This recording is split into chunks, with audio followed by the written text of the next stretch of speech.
سوال ہے اسلامی بہن کی طرف سے، صدقہ کس طرح کرے جس سے بیماری دور ہو جائے؟ جان کا صدقہ تو اعلی حضرت نے یہ لکھا ہے کہ ذبح کر کے، بکرا یا مرغی جو بھی ہے ذبح کر کے اس کو دے، یعنی وہی مریض ذبح کرے، ضروری ہے جس کو بھی دیا اس کو کہہ دیا کہ وہ ذبح کر دے اس کو۔ میں نے ایک ڈاکٹر کا واقعہ پڑھا تھا، اس سے کینسر ڈکلیئر ہو گیا تھا، بڑا ڈاکٹر بتایا جاتا تھا، تو اس کی کافی پینل پورا ڈاکٹر علاج کرتا رہا لیکن اس کا فرق نہیں پڑا، تو اس سے ایک روایت یاد آئی اسے کہ صدقے کے ذریعے اپنے مریضوں کا علاج کرو۔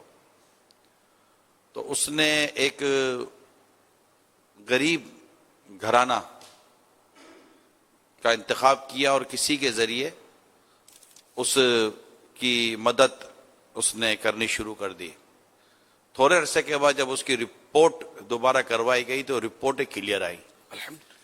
ڈاکٹر کا جو پینل تھا وہ اس مریض کے پاس گیا، بولا آپ بھی ڈاکٹر ہو اور آپ کو پتا ہے کہ جو آپ کی ڈیزیز ہے وہ یوں کیسے چلی جائے گی؟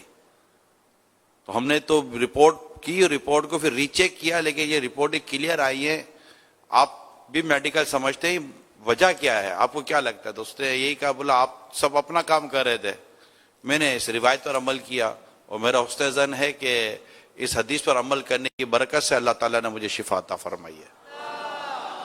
سبحان اللہ، بے شک حدیث میں پاک میں ترغیب ہے کہ صدقے کے ذریعے اپنے بیماروں کا علاج کرو، تو اس میں کوئی شک نہیں ہے۔ میں بھی کبھی کبھی مشورہ دیتا ہوں صدقہ دینے کا، خود میرے لیے کئی بار ایسا ہوا ہے کہ عیسائی بھائیوں نے مطلب مجھے بتایا کہ ہم نے بکرا صدقہ کر رہا ہے یا ہم نے کیا، اس طرح ہوتا ہے کبھی کبھی۔